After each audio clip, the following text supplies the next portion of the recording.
masih dalam pembahasan pokok yang kedua dalam dinul Islam, yaitu pokok ibadah. Dan telah kita masuki dari pokok yang kedua itu tentang ibadah di bagian yang pertama, yaitu amalan pokok dalam ibadah berupa salat.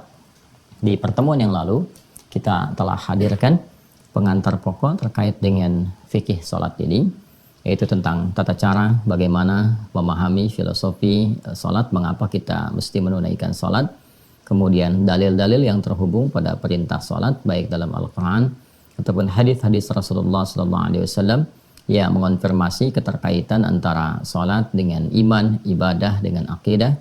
Pun demikian kita juga telah membahas tentang manfaat-manfaat salat yang bila kita kerjakan justru seluruh manfaat dari ibadah ini akan kembali kepada pribadi dan diri kita masing-masing. Untuk itu tentunya kita berharap bahwa saat kita dapat menunaikan salat ini mengonfirmasi kekuatan iman dalam diri kita. Kemudian yang kedua, menghadirkan manfaat seperti yang telah Allah sampaikan dan dirasakan betul oleh orang-orang yang berkehidupan di masa Rasulullah SAW ketika diajarkan oleh Nabi tata cara salat dengan cara yang benar, maka ketenangan bisa diraih, kebahagiaan, kesuksesan, dan puncaknya adalah keterhubungan dengan Allah Subhanahu wa Ta'ala yang itu menjadikan kenikmatan dalam hidup bisa dirasakan. Untuk itulah hari ini kita akan mencoba memasuki bagian pokok tentang teknis pelaksanaan tata cara dan hal-hal yang terkait dengannya. Karena itulah kemudian kita akan langsung saja memulai pembahasan subuh ini terkait dengan tata cara ya. Jadi kita sudah masuk kepada praktek.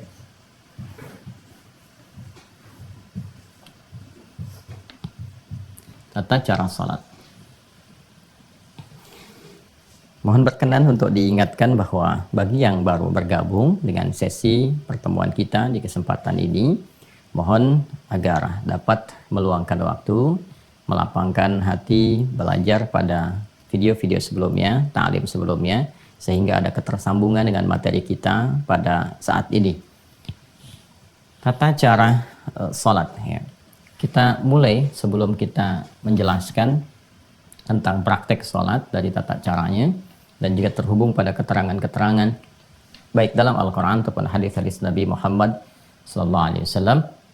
Kita ingin lihat dulu untuk penguatan antara korelasi iman dengan ibadah yang saling terhubung satu dengan yang lainnya. Ini ada syariat, ini ada akidah, di sini ada syahadatain. Alhamdulillah. Alhamdulillah. Di sini kemudian kita beri contoh yang pertama. Ini tertukar ya. Di sini akidah, di sini syariat. Di sini akidah.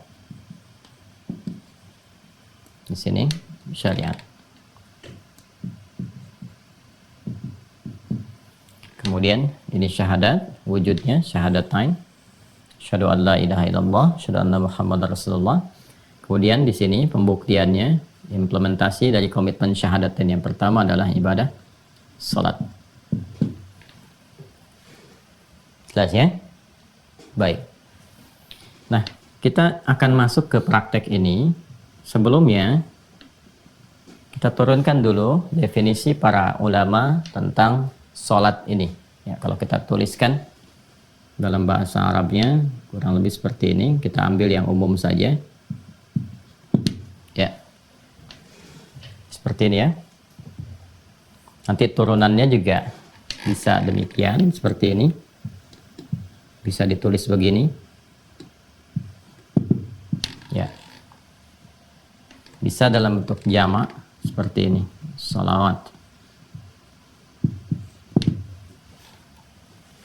Jelas ya? Pelan-pelan. Ini bentuknya bisa begini. 1, 2, 3. Seperti ini ya. Kurang lebih demikian. Bila bentuknya seperti ini, yang pertama ini bentuknya tunggal. Ya, mufrad, singular.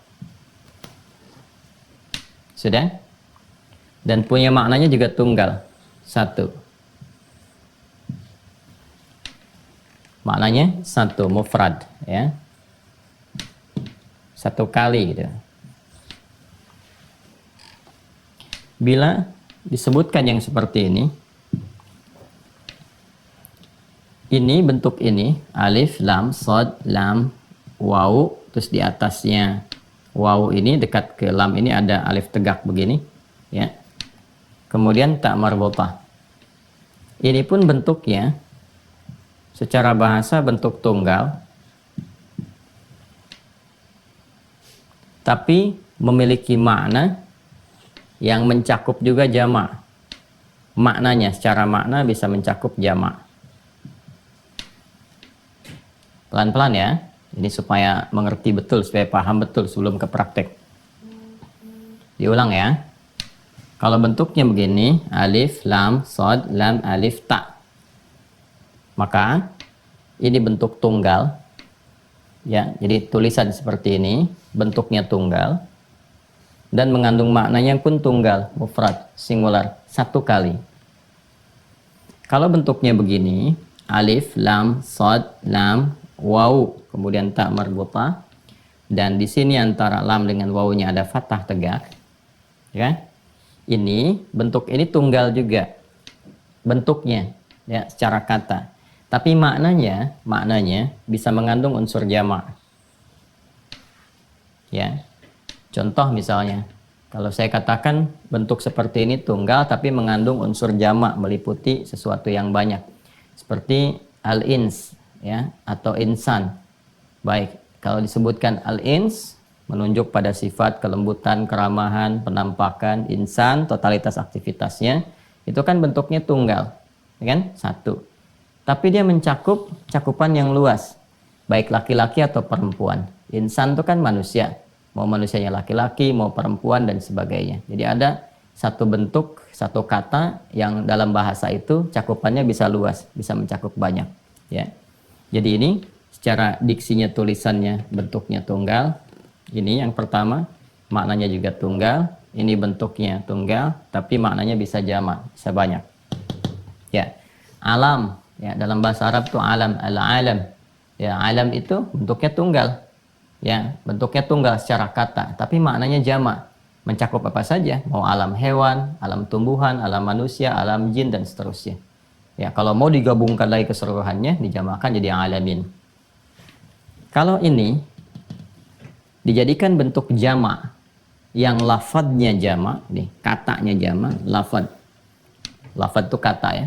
Lafadznya jamak dan maknanya juga jamak. Maka seperti ini bentuknya. Ya. Ini ya. Salawat ini. Ini lafadznya jamak. Sudah? Dan maknanya pun jamak.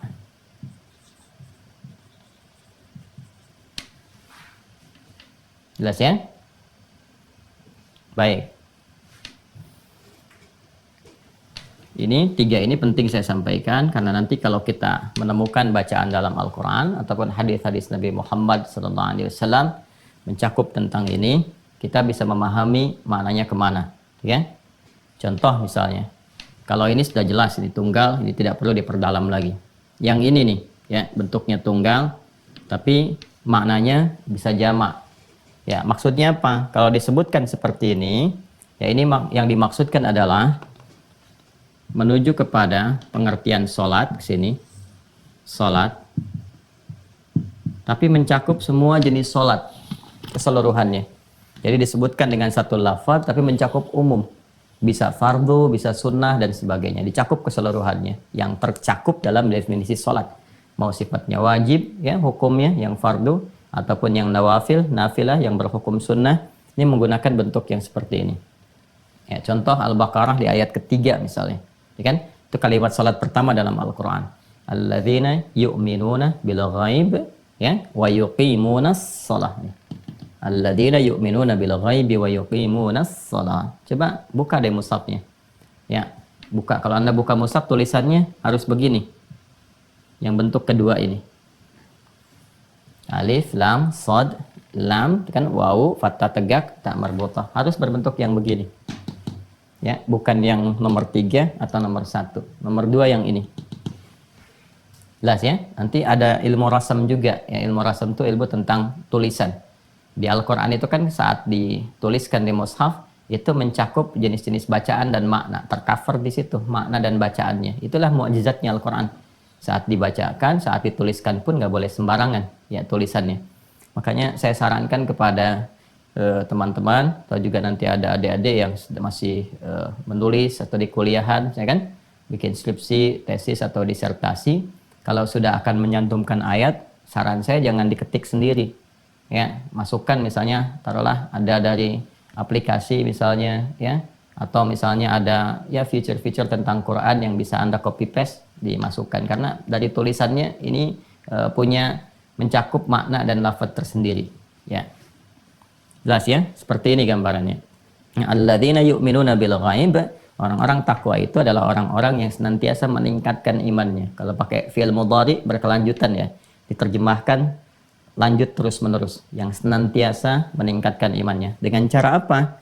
Ya, dia berusaha menunaikan secara maksimal ya salatnya dengan sempurna, wa yuqimunas shalah, berusaha menunaikan maksimal ya salatnya. Jadi bentuknya tunggal salat tapi mencakup bentuk jama'. Apa saja? Ya, jenis salatnya bisa yang fardu, bisa yang sunnah. Jadi kalau orang itu imannya sudah mulai mau meningkat, singkatnya jangankan yang fardu, yang sunnah pun dia kejar.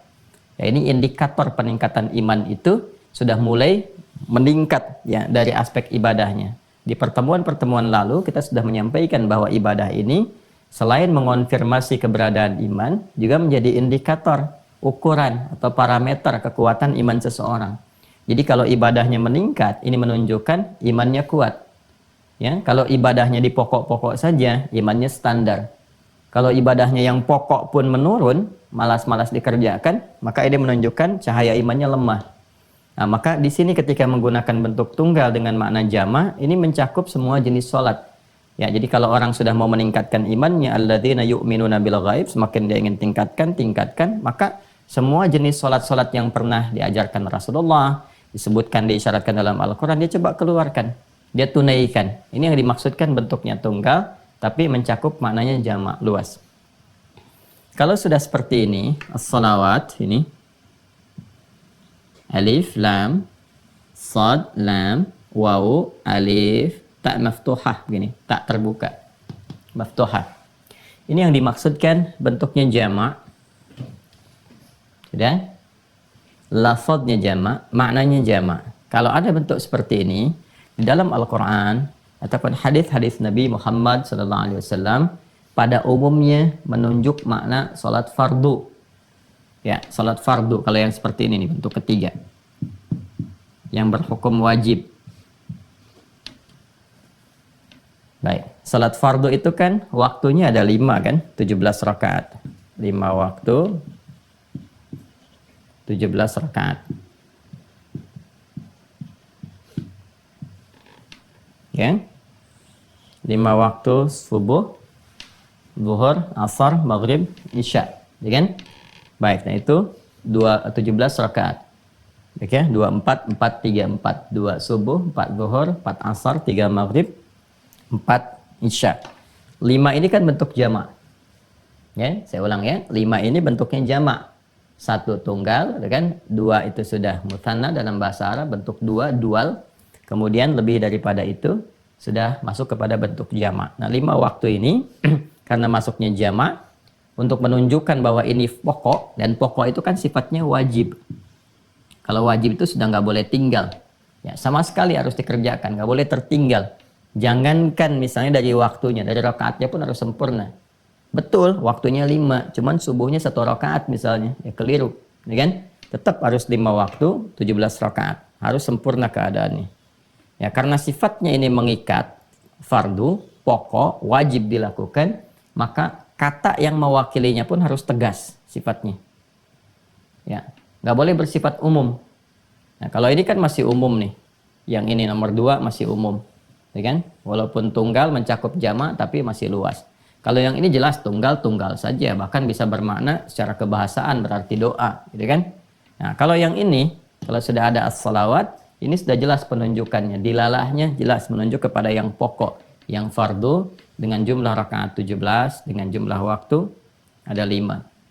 Contoh misalnya kita hadirkan Quran surah kedua Al-Baqarah ayat 238. Jelas ya? Paling kanan sebelah atas di pojok di mushaf. Ya, untuk mempercepat. Hafizu 'alas salawati. Bentuknya begini. Harus begini. Harus nomor 3. Ya. Hafizu 'alas salawati was salatil wusta wa qumu lillahi qanitin. Ada ayatnya? Ya, hafizu. Begini ya. Hafizu 'ala. Nah. As-salawat. Nah, bentuknya harus bentuk ketiga. Ya, perhatikan. Saya tidak mengetahui di terjemahan Anda yang saat ini pegang mushaf misalnya, atau ada aplikasi yang diinstalkan, ini diterjemahkan dengan apa. Ya, walaupun boleh jadi, ini rata-rata yang umumnya terjemahkan dengan jagalah gitu kan. Jagalah oleh Anda sekalian waktu-waktu sholat. Ya, jagalah oleh Anda sekalian ya sholat-sholat yang telah ditetapkan. Jadi kalau sudah bentuknya begini, ini yang dimaksudkan sholat fardu yang pokok. Ya, jadi jangan sampai tinggal nih, jangan sampai waktunya berkurang atau rakaatnya tidak tepat. Ini sudah sempurna ya, nggak usah kreatif. Jadi nggak usah mengurangi atau menambah. Jadi yang sempurna betul itu jangan dikurang, jangan ditambahi. Ya, dikurangi tidak sempurna, ditambah juga menjadi celah. Ingat ya. Dikurangi itu tidak sempurna, ditambah menjadi celah. Jadi sudah 5 waktu 17 rakaat. Nah, ini yang pokok sifatnya yang fardu. Maka kalau sudah ditetapkan kata Allah, jaga. Nah, ini bentuk jaganya tuh menggunakan bentuk, kalau di ilmu saraf itu di tasrifnya dari wazan fa'ala yufa'ilu, hafadha yuhafidhu. Asalnya ini. Hafadha yuhafidhu. Ini. Ya. Bukan menggunakan kata hafidha yahfadhu yang begini bentuknya, nggak ada alifnya. Sebentar ya, kita detilkan dulu supaya mengerti betul apa yang kita kaji. Kalau begini nggak ada alif, hafidha, ini menjaga. Menjaga. Penjagaannya bisa dijaga secara fisikal, bisa dihafalkan. Dengan menghafal itu menjaga itu supaya nggak lepas.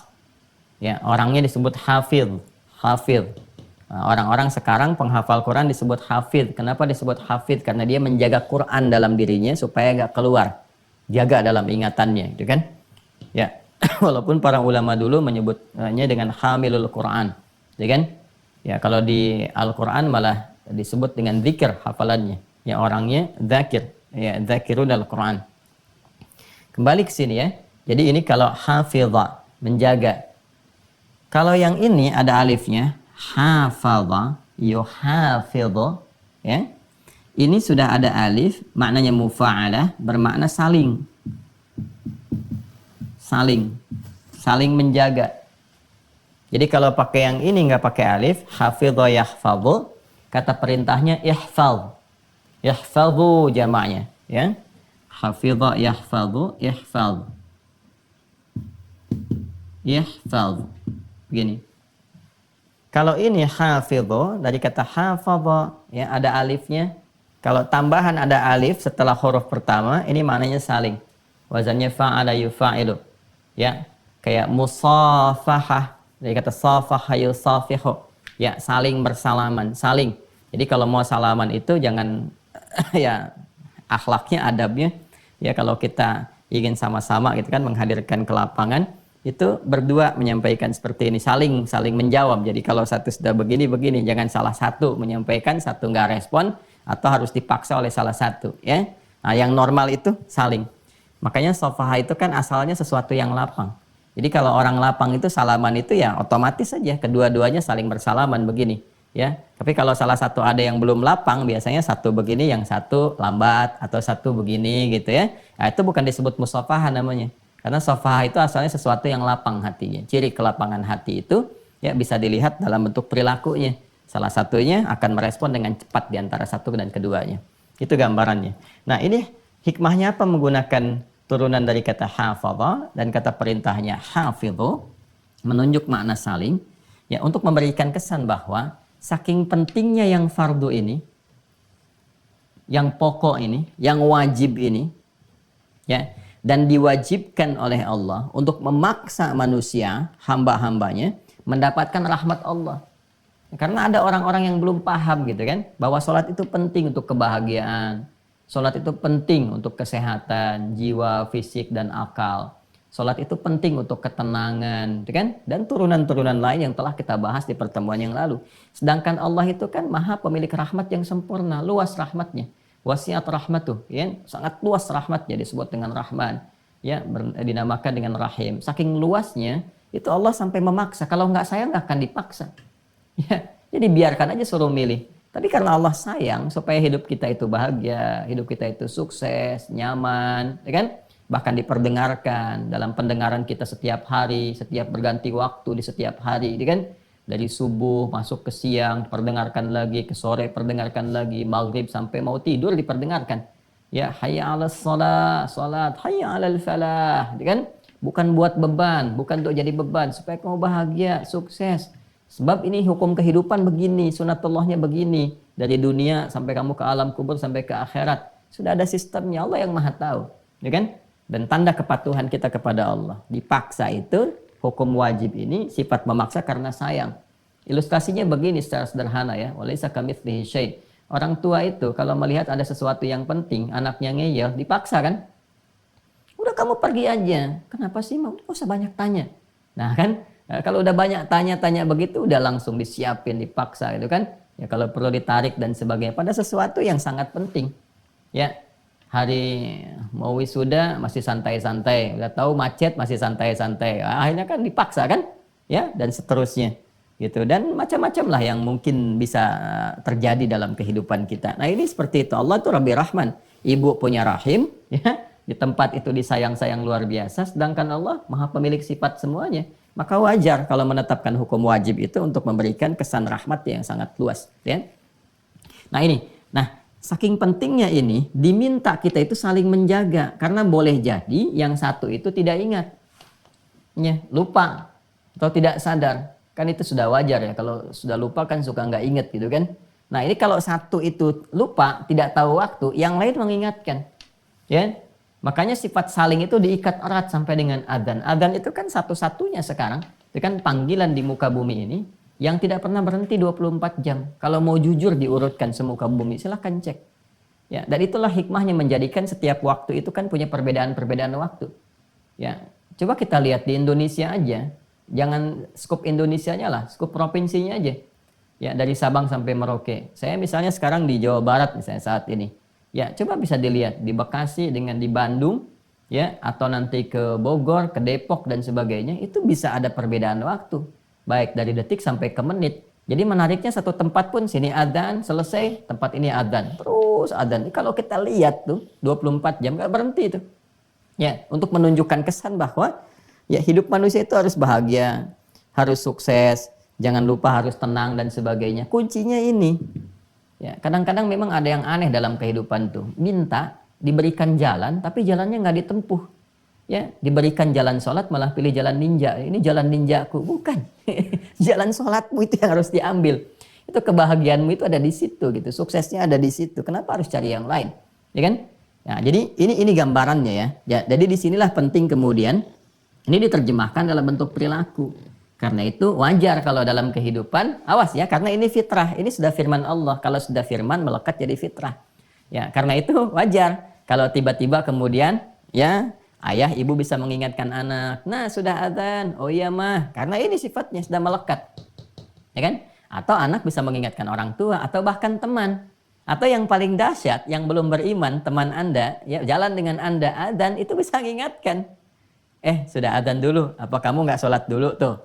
Ya, nah, itu bersyukurlah, alhamdulillah kan artinya ada satu pancaran yang sampai kepada jiwa dia. Tinggal Anda sebagai temannya, bagaimana mendoakan dia, bermohon kepada Allah dalam setiap sujud Anda di malam hari, menyontohkan nilai keislaman yang baik kan, nah, sehingga dia berkesempatan mendapatkan hidayah Allah Subhanahu Wa Taala untuk bersyahadat.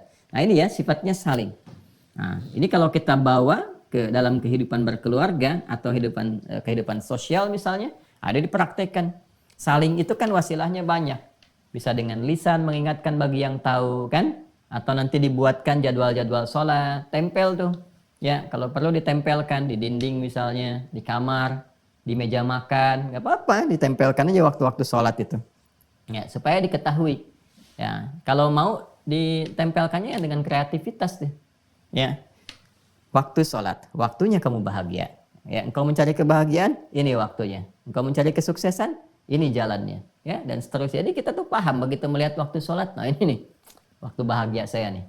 Ya, waktu curhat saya, waktu sukses saya. Ini, jadi cara-cara seperti itu memberikan ibadah itu ternikmati, memberikan kesan ternikmati.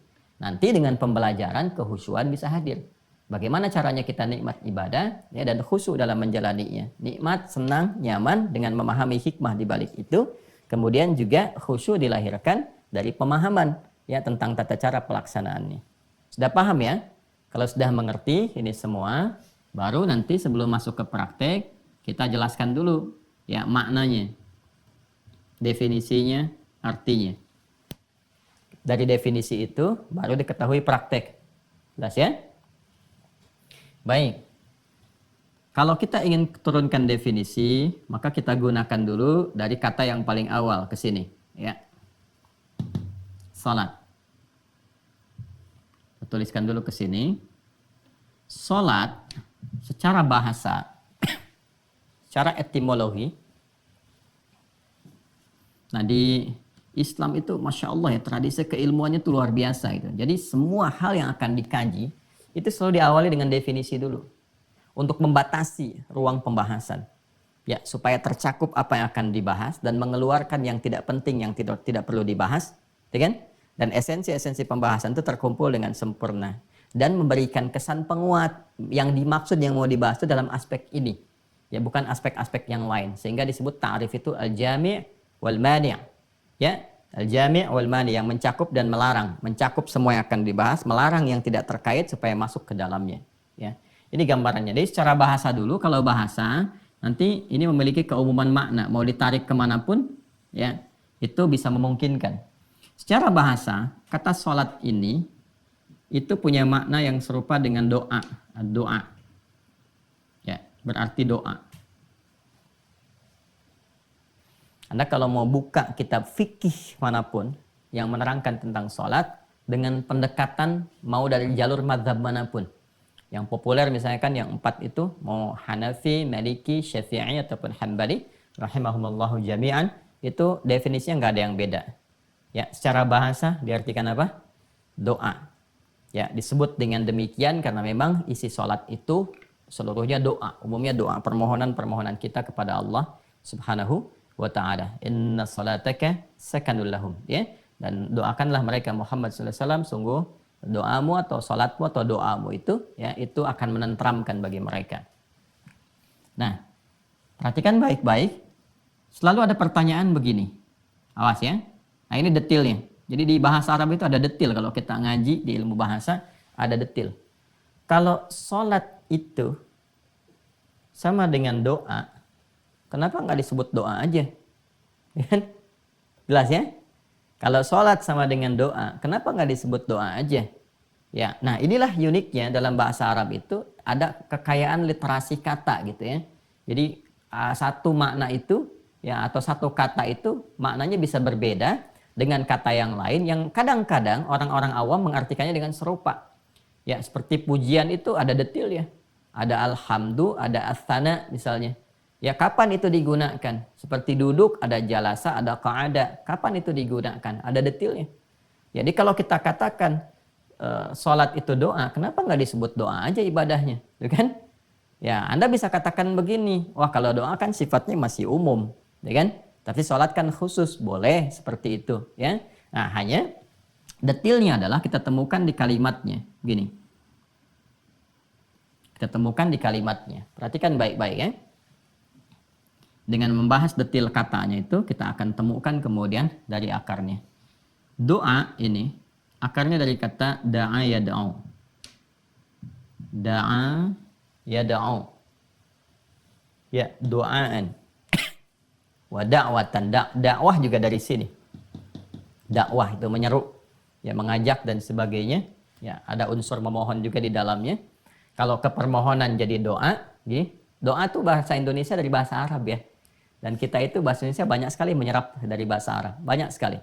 Ya, bahkan ada yang di ya lembaga-lembaga pemerintahan, majelis permusyawaratan rakyat itu bahasa Arab semua.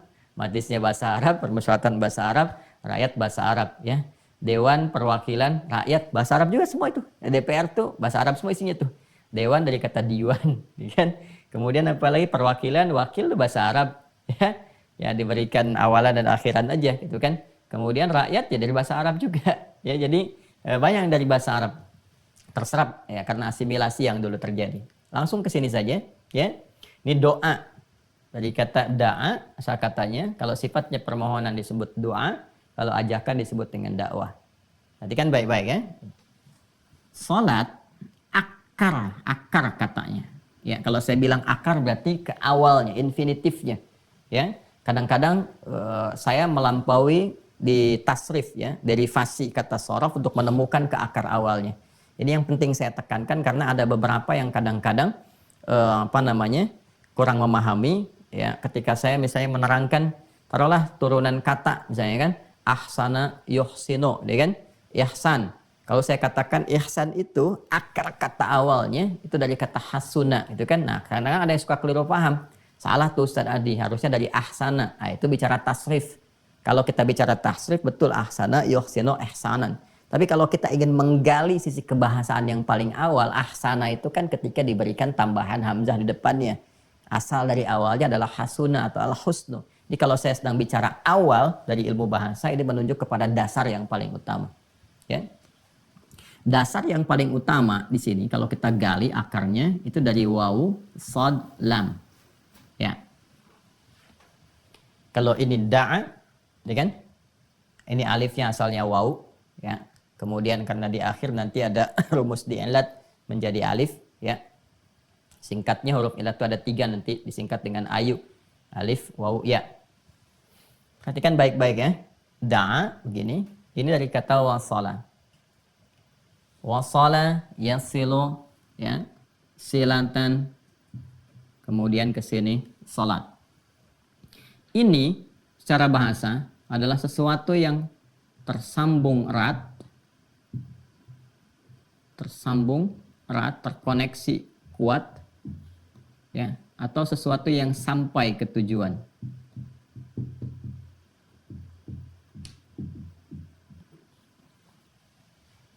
Pelan-pelan ya.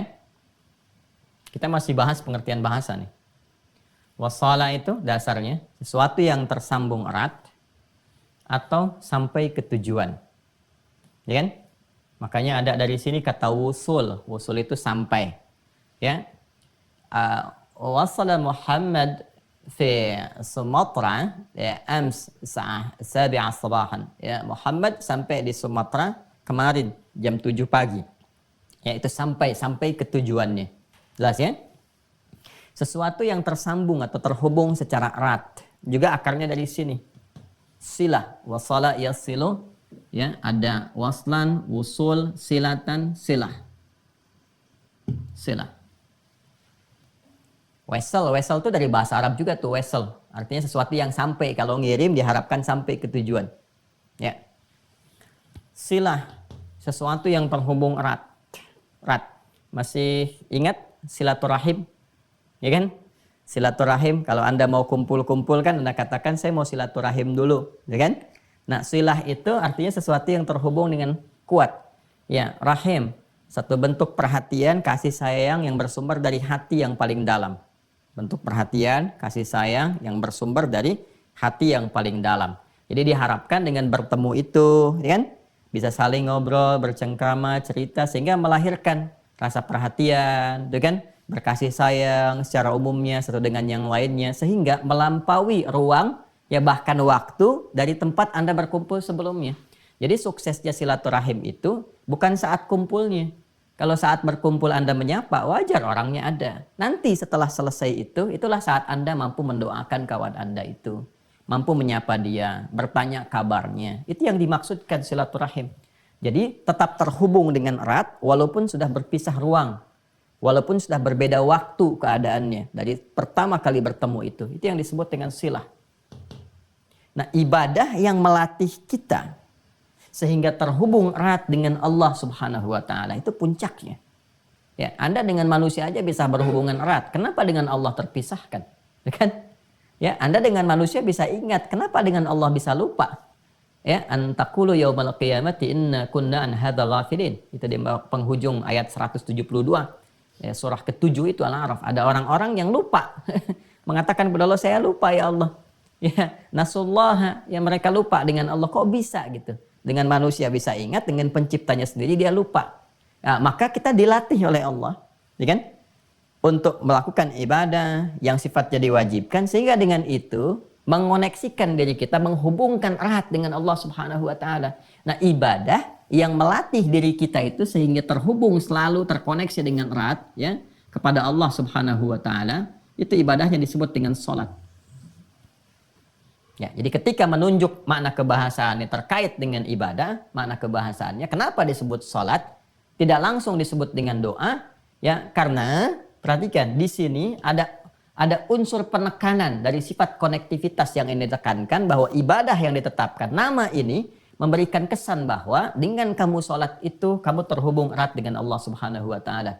Dan doa-doa yang kamu bacakan pun kalau sudah terhubung itu yang sampai ke tujuan, sampai kepada Allah. Ya. Jadi bagaimana Anda bisa berdoa dalam sholatnya, doanya bisa sampai, bisa khusyuk kalau Andanya nggak tersambung dengan Allah. Ya, kan ada orang yang berdoa tapi nggak terhubung kan? Pikirannya memikirkan pekerjaan, lisannya berkata Allahu Akbar, tapi di pikirannya masih ya amalhu akbar, handphonehu akbar dan sebagainya. Handphonenya yang lebih besar, yang banyak difikirkan, pekerjaannya, status sosialnya dan sebagainya. Jadi ketika disebutkan sholat, ini dari namanya dan memberikan sebuah kesan yang kuat kepada kita. Kalau sedang sholat ya nyambung, ya. Ya, kalau sedang sholat, tepikan yang lain. Bangun konektivitas terhubung dengan Allah. Supaya apa? Supaya apa yang kita mohonkan dari kebutuhan kita itu, yang kita ingin bahagia, ingin sukses, ingin tenang hatinya, punya persoalan yang ingin disampaikan, pengen dijawab doanya. Supaya sampai kepada Allah ini semua, maka terhubunglah. Ya, jelas ya? Nah ini jadi kenapa disebut sholat secara bahasa, dia mengandung unsur doa, ya, tapi tetap diberikan nama dengan sholat bukan dengan kalimat doa, ingin menekankan ini ketersambungan kepada Allah yang kuat, sehingga dengan ketersambungan itu doa-doa yang disampaikan itu sampai kepada Allah dan mudah untuk dikabulkan. Jelas sampai sini? Jelas ya? Jadi kalau Anda ngaji di kitab-kitab fikih, Anda sampainya ke sini. As-salatu lughatan ad-doa. Salat secara bahasa itu doa, selesai.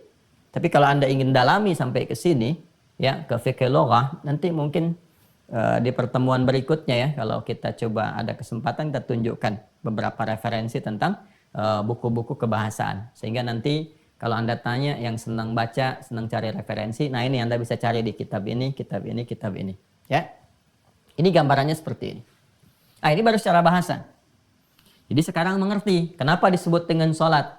Ayo sholat, sholat, sholat. Maksudnya apa? Ya, jaga ketersambungan dengan Allah. Kalau sudah terhubung, pasti dapat perhatian.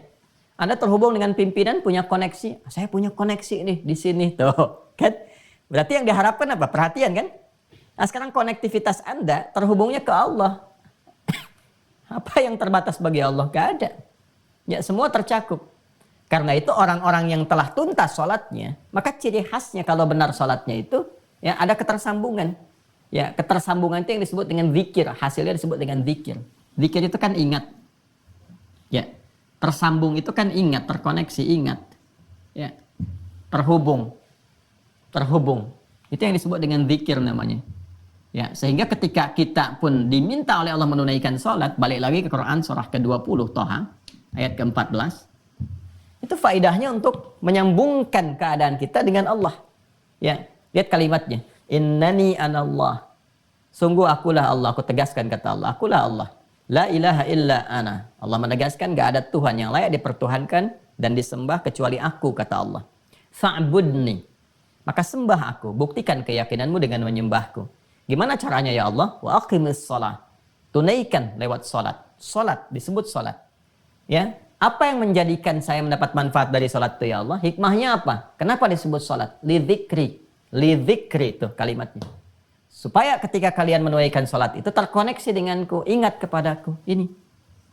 Karena itu orang yang telah tuntas sholat, telah selesai sholatnya, telah dia kerjakan, itu keberhasilannya diukur dengan kadar zikirnya. Ingat nggak kepada Allah? Ya, buka Quran surah keempat An-Nisa ayat 103.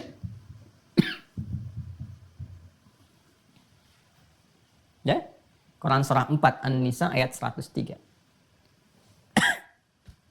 Fa'idha qadaytumus shalah, maka jika Anda telah tuntas mengerjakan sholat, fadhkurullaha. Tuh. Ya, kalau kita terjemahkan biasa, berzikirlah kepada Allah. Zikir itu apa? Ingat itu apa? Terkoneksi, tersambung. Ya, coba lihat di jaringan Anda sekarang yang sedang online. Coba lihat, kalau Anda buka konektivitas, connectivity jaringan, coba tersambung kan? Tersambung atau terputus? Coba lihat di pinggir komputer Anda itu sebelah kanan. Ya, atau atas tuh. Sinyal terputus, sinyal tersambung kembali. Tersambung itu ya ini zikir. Ya. Fadhkurullaha. Maka orang yang telah tuntas mengerjakan sholat itu, ciri khas keberhasilan sholatnya itu bisa terlihat akan konektivitasnya kepada Allah. Segera sambungkan dirimu, koneksikan. Ya, maka orang yang telah tuntas sholatnya selesai, kalau benar-benar berhasil, maka dalam berdirinya qiyamah, dalam duduknya wa qu'uda, bahkan dalam tidur berbaringnya wa ala junubikum, itu tersambung dengan Allah. Orang yang sudah tersambung terjaga. Ya, dia ingat Allah. Kalau sudah ingat Allah kan dia berdiri mau jalan nggak mungkin melakukan tindakan yang tidak disukai Allah, karena saat dia akan bertindak dia ingat Allah. Mau bicara nggak mungkin kotor. Kenapa? Sebab ketika akan bicara ingat Allah nggak suka dengan kata-kata kotor. Ya? Nggak mungkin ini hari Jumat nih, nggak mungkin pulang dari Jumat tertukar sandal, mustahil. Kenapa? Saat akan melangkah itu ingat. Jadi begitu akan pakai nggak mungkin tertukar. Ingat. Ada yang melihat, ada yang mengawasi dan sebagainya. Itu konektivitas. Nah, orang-orang yang terus tersambung seperti ini, ya tersambung dengan kuat, maka apapun yang dia mintakan kepada Allah, itu akan terkabul dengan cepat. Ya, Anda saja kalau punya koneksi, punya ketersambungan dengan siapapun dalam kehidupan manusia itu, mudah kan mengaksesnya. Ya, Pak, saya mau ke sana, Pak. Bisa nggak disiapkan begini? Oh, biar Pak, siap. Bisa. Ya, insya Allah. Itu selesai. Sekarang apa yang mustahil bagi Allah? Minta, dikabulkan. Ada orang-orang yang saking kuatnya konektivitasnya kepada Allah, belum minta, sudah dikabul. Karena Allah Maha mengetahui apa yang dirasakan hamba itu dan menjadi bagian kebutuhannya. Ya, kebutuhan hamba. Ini gambarannya. Nanti kalau sudah masuk ke bagian fase yang agak akhir-akhir, kita akan bahas. Nah, kenapa setelah sholat nanti ada zikir? Itu salah satu hikmahnya. Untuk menguatkan koneksi. Karena ada orang yang saat sholatnya belum terkoneksi kepada Allah. Ya, rukunnya benar. Ya, secara praktikal. Tapi hatinya kurang khusyuk. Itulah sebabnya kenapa setelah sholat zikirnya ditambah untuk menguatkan konektivitas itu. Supaya betul-betul nyambung. Nah ini, saya ingin menjelaskan dari sisi kebahasaan dulu. Sehingga paham. Jadi kalau menemukan kata sholat di Al-Quran, di hadis, bahkan di kitab-kitab fikih, kita mengerti. Ya, jelas ya. Dan manfaatnya selalu kaitkan ke sini. Di Islam tuh nggak ada yang tidak terkorelasi. Jadi selalu apa yang dikerjakan punya hikmah, punya makna, dan punya manfaat.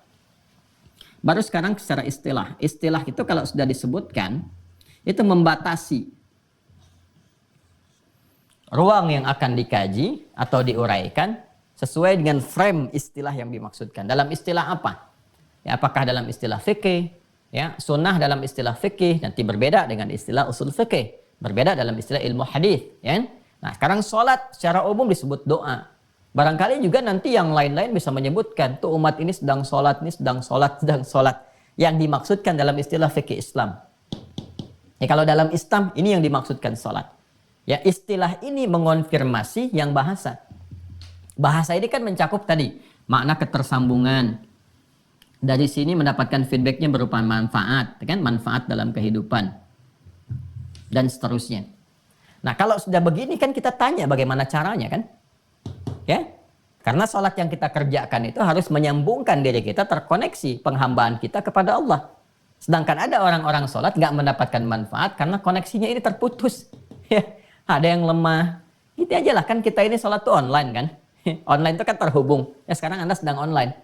Kalau sinyalnya jelek, koneksinya putus, bisa nggak sekarang menyimak? Tidak bisa. Ya, bagaimana Anda bisa menyimak dengan baik, bisa khusyuk? Kalau putus-putus kan, ini buffering nih, muter-muter. Nah, ada orang yang sholatnya buffering tuh. Di kepalanya muter-muter. Dunia macam-macam. Ya, padahal mijit nomornya benar. Kan nomornya kalau online sholat kan 24434 tuh kan online-nya. Hotline sholat tuh 24434. Duanya subuh, 4 duhur, 4 asar, 3 maghrib, 4 isya. Ayo bikin status tuh, udah hotline belum hari ini? Hotline ritual, gitu kan? Itu kan ada orang yang betul mijit nomornya, cuman jaringannya, kan? Ya sinyalnya nggak kuat. Ya itu jaringan-jaringan tubuhnya tuh, yang otaknya yang macam-macam kemana-mana, makanya nggak terkoneksi.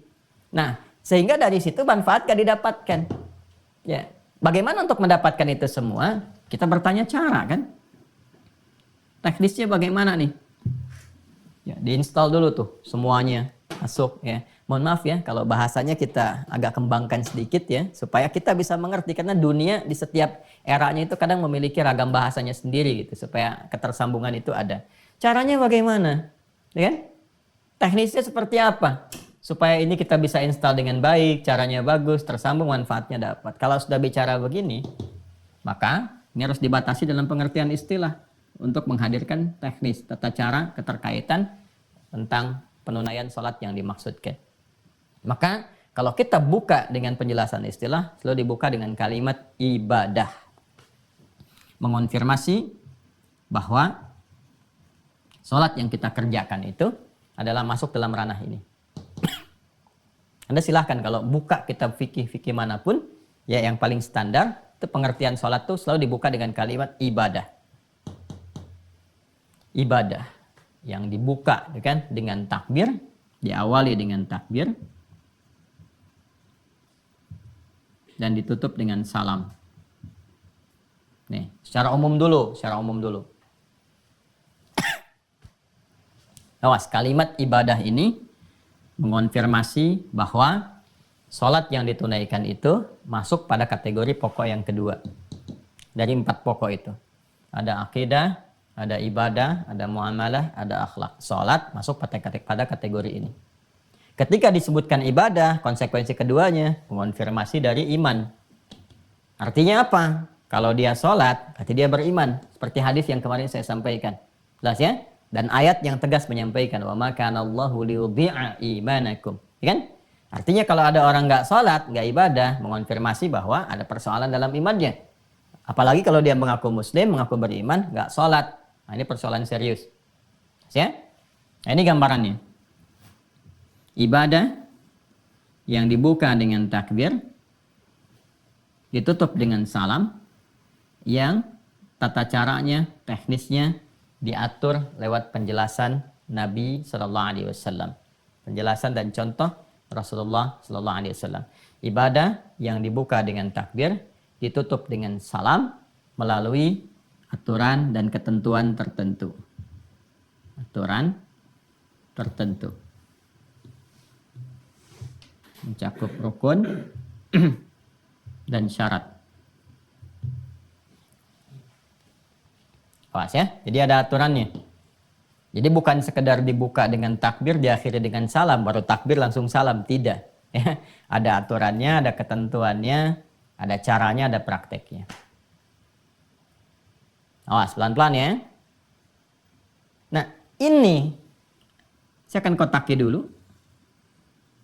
Ini yang memberikan batas tentang pengertian sholat yang mencakup makna ibadah di dalam Islam, yang dengan penunaian ibadah seperti ini sesuai dengan kualifikasi yang disebutkan, ini yang bisa menjadikan kita sampai tersambung kepada Allah, mendatangkan kekhusyuan, apa yang kita inginkan itu khusyuk, menikmati ibadah, dan dampaknya pada kehidupan melahirkan manfaat. Tanha 'anil fahsya'i wal munkar, tatmainnul qulub, falah, kan? Itu dampaknya dari sini ke sini dulu, nyambung dulu baru dapat. Ya. Makanya yang qad aflahal mu'minun itu, qad aflahal mu'minun, yang akan dapat falah insan beriman itu, sukses, bahagia. Kapan? Ya alladzina hum fi salatihim, yang mereka itu kualitas salatnya khasyi'un, khusyuk, nyambung dulu. Begitu tersambung, ada kenikmatan dalam salat, minta sesuatu, apa aja dikabulkan, falah dapat. Itu yang dimaksud hayya 'alal falah. Nah, cara ini harus terpenuhi dulu. Untuk khusyuk ada cara. Ya, jadi kalau kita mau ambil di sini, ya, tabelnya begini ya urutannya nih. Caranya dari cara dapat kekhusyuan, ya, dari khusyuk kemudian mendapatkan manfaat. Manfaat ini banyak nanti. Ada terkait dengan dunia, ada terkait dengan alam kubur, ada terkait dengan akhirat. Dan konfirmasi di akhirat saat hisab pertama kali itu sholatnya. Ya, punya koneksi nggak dengan Allah tuh? Ya, tersambung nggak? Ya, dia ada hubungan hamba dengan pencipta nggak? Khalik makhluk nggak? Itu yang pertama dikonfirmasi sholatnya dulu. Ya, inna awwala ma yuhasabu bihil abdu yaumal qiyamati as-shalah. Amalan pertama yang akan dihisab di hari kiamat itu sholat. Ya, idza salahat salaha sairu amali. Ya, jika bagus salatnya, ini pertanda baik amal-amal yang lainnya. Wa idza fasadat fasada sairu amali. Dan jika jelek salatnya, ada persoalan, ini menjadi pertanda yang tidak baik untuk amal-amal yang lain. Karena ini amalan pokoknya. Ya, ini tiang-tiangnya. Ya, ini ya. Jadi kalau kita ingin sampai ke sini nih pertanyaannya, ya. Ustadz, kok bisa sholat mencegah perbuatan keji dan mungkar yang dulu-dulu, gitu kan? Ya, itu terjadi. Kenapa yang sekarang sholatnya sama, tapi tidak melahirkan manfaat-manfaat yang dimaksudkan? Cek, khusyuk nggak sholatnya? Ya? Oh, ternyata nggak khusyuk. Kenapa? Lihat caranya, cara menunaikannya. Nah, ini persoalannya. Jadi kalau caranya benar, lahir kehusyuan, ternikmati sholatnya, manfaat datang. Dunia yang 5 kemarin kita sebutkan. Ya, alam kubur terjaga, nanti dibuktikan saat masuk kuburan. Kalau sekarang kan belum kelihatan. Jadi saat masuk kubur baru terasa. Ya, kalau ingin cepat merasakan, ya nggak bisa juga sesuai ajal. Kalau ajalnya tiba, baru kemudian masuk ke sini. Di akhirat jelas, semua terkonfirmasi, semua jelas. Hadisnya, ayatnya, dan sebagainya. Nah, sekarang kita berada di fase ini. Karena pertanyaannya ini di awal tentang caranya, maka kita akan masuki fase yang ini. Nah, ini pengantar kepada cara. Pokoknya banyak mukaddimah deh. Karena mukaddimah itu dasar pemahamannya. Jadi kalau nggak disampaikan dari sini nih, bisa aja kita langsung bahas. Begini caranya, begini, begitu, dan sebagainya. Tapi kita nggak akan merasakan. Ya, sensasi pembahasan dan pemaknaan yang mungkin bisa mengantarkan kepada motivasi yang kuat untuk menunaikan sholat dengan cara yang benar. Nah, ini kita akan gali, teman-teman, dengan mengambil penjelasan Nabi dulu. Kalau sudah masuk cara kan teknis ya. Kalau teknis kan sudah masuk pembahasan ya dan penjelasan. Kalau sudah masuk penjelasan, porsinya ada di hadis. Ya, di Rasulullah sallallahu alaihi wasallam. Rasulullah sallallahu alaihi wasallam. Temukannya di hadis. Ya, kalau cari dalil perintah di Al-Qur'an. Ya, Al-Qur'an dah menyampaikan perintah-perintah umum seperti ini. Teknis hadis, karena hadis kan bicara tentang contoh dan seterusnya. Ya, kalau semua dijelaskan di Quran, betapa tebal Qurannya itu. Karena semua detail ada di situ. Tidak. Itulah indahnya Islam. Yang terkait dengan praktikal bisa dilihat, ada kemudahan. Ya, tapi hal-hal umum yang secara prinsip mesti ada, langsung firman turun. Supaya nggak beda antara lafaz dengan makna. Yuk kita cek dalam hadis. Kita ambil 2 yang paling sahih saja dulu ya. Karena ini baru dasar. Nanti setelah itu baru masuk kitab sunan. Ya, kita ambil di Al-Bukhari. Ya. Diambil tuh dilihat, maksudnya dicek, bukan diambil Al-Bukharinya. Ya, hadis riwayat. Kalau saya sebutkan HR, ya, hadis riwayat. Kalau saya sebutkan QS, Al-Quran surah. Jelas ya? Supaya sepakat dulu ya. Hadis riwayat Al-Bukhari. Nomor hadis 757. Nanti kita buka kitabnya. Kemudian hadis riwayat Muslim, Imam Muslim. Saya dahulukan Al-Bukhari dulu. Nomor hadis 397. Ini insya Allah kalau kitabnya sama, saya kira nggak akan beda ya nomornya. Nanti kita cek nanti ya. Ya, ini saya sudah sering menyampaikan saja, jadi masih agak ingat ini. Kita cek rawinya, sahabat Abu Hurairah. Abu Hurairah. Abdurrahman bin Sakhar. Sudah? Nanti dari Abu Sa'id, dari Abu Hurairah radhiyallahu taala anhu, dari Rasulullah sallallahu alaihi wasallam. Teruskan dulu ya. Kisahnya tentang kisah seorang sahabat ya yang ditelusuri, konon namanya Khalad bin Rafi' Az-Zuraiki. Khalad bin Rafi' Az-Zuraiki. Kalau di hadis nggak disebutkan, nanti rajulun saja, di sirah kita akan bisa lacak gitu kan, dan seterusnya. Ada yang menyebutkan ini namanya. Ya, itu indahnya Islam tuh terkonfirmasi semua gitu. Literasinya tuh nggak memberikan celah bagi kita itu ya untuk bisa menyoal. Itu indahnya tuh. Ini semua ada jalurnya, ditutup semua itu. Ya, dan kalau ada yang bermasalah langsung turun statusnya. Ya, dhaif langsung dan seterusnya. Sehingga kita nggak ada celah untuk nyoal mau dari sisi mana. Ya, kita buka saja langsung ya ke hadis kitabnya. Saya pakai yang umum dulu ya. Kalau yang umum itu maksudnya yang matannya semua. Kalau pakai syarah itu udah berapa jilid sendiri. Ya, Al-Bukhari kalau pakai syarah Fathul Bari saja udah 18 jilid. Hadis Muslim pakai syarah Imam Nawawi udah 9 jilid. Jadi saya pakai yang ini untuk memudahkan, 1 jilid yang umum semua langsung hadisnya. Yang ini Sahih Muslim ya. Ya. Sahih Muslim nomor hadis 397. Kita lihat Kitabus Shalah. Saya nggak keliru Kitabus Shalah. 136 Pak kalau nggak salah namanya. 397. Nah ini dia nih. 134 ya, sama 134. Ini ya nomor hadis 397 di sini. Ya. Ya, sebelah kanan di pertengahan. Saya simpan dulu begini. Yang ini nomor hadis 757. Konfirmasikan dulu. Bismillah. 757. Nah, ini dia. Nih, di sini ya. Halamannya 126 ini. Yuk kita konfirmasi, ini sama nih. Ya, ini sama. Nanti ada juga versi riwayat yang senafas dengan ini, tapi nanti lebih lengkapnya lagi. Karena saya pernah sampaikan kan kepada Anda, kalau Nabi menyampaikan, ada yang disampaikan itu 10 orang, ya, yang mendengar atau menyaksikan. Kadang-kadang kalau cerita lagi kepada yang lain kan, ya isinya sama, tetapi kadang-kadang versi bahasanya berbeda. Ada yang menyampaikan secara singkat begini, ada yang menyampaikan urutan-urutan dari awal. Ya kan? Kamu tadi ngaji apa sama Ustadz Adi? Ya, ada 3 yang menyimak secara bersamaan. Itu ceritanya bisa beda tuh. Walaupun mungkin yang disampaikan isinya sama. Ada yang mengurutkan, saya tuh ngaji tadi ya, nungguin dari jam 5. Ustadznya mulai dari jam 5.20. Ya, ada pembukanya dulu, begini. Ada yang langsung nyampaikan, tadi saya ngaji pergi sholat. Ya, itu pembuka dulu, mukadimah sampai 1 jam lebih. Ya, baru masuk kepada intinya.